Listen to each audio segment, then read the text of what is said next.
SLR parcel. Long form of SLR is what? Simple LR parcel. Okay. So here, through this diagram, we are going to see what is the difference between LR and SLR parcel. So whichever grammar we are having, we have seen in the LR parcel how we have drawn this. Okay. So this diagram only we are going to map with the table, but few changes are there. Which changes we are going to see? We are going to reflect that changes in the reduce function.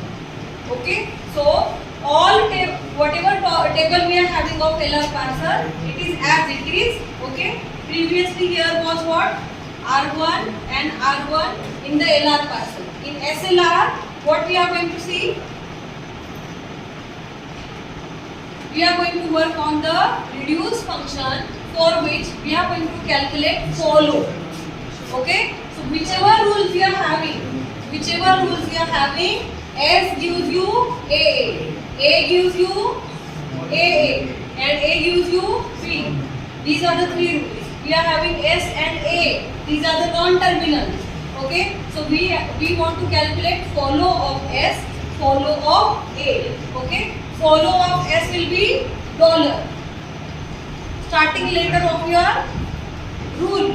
Okay. Follow of S will be dollar. Now follow of A is what? A. How to calculate follow of A? See here. S gives you AA. Follow of A. Yes, second last. Follow. How to calculate follow? Here. S gives you AA. After capital A, which is the next variable? Capital A. But capital A here derives what?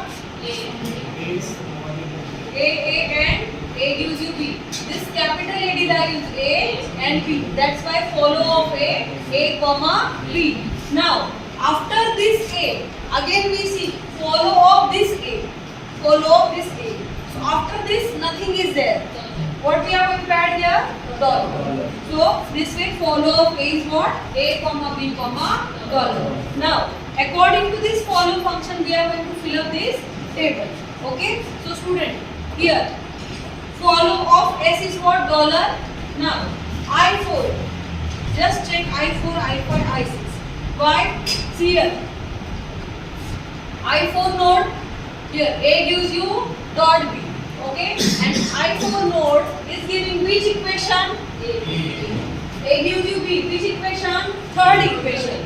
Either you write a small case R or capital R. This is a R3 equation. Okay. So this is the third equation. A gives you B. But follow of A is what?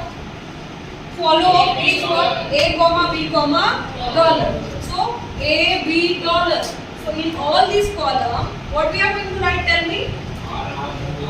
R3, R3, R3. Now check for I5. I5, we are having S gives you AA. Okay. S gives you AA. This is the equation number 1. That's why R1. We are calling it as a R1. Now starting letter is S. So follow of S is what? Dollar. So here, in the column of dollar only, here what you are writing? R1. Next is what? I6 node. Okay. I6 node is having which equation? A gives you AA dot. This is the equation number 2. That's why R2. Okay. Now R2 equation starts with what? A. And follow of A is what? Follow of AB is what? AB dollar. That's why what we are writing here? R2, R2, R2. So this is the difference. In LR parser, we are writing all these R1, R2, R3 in all the columns of AB and dollar. But in SLR parser, we are going to calculate this follow function, and whichever here we are having the terminal symbol. According to that, we are going to write down that equation number. Clear to you? Yes. This way we have reduced the size of the table.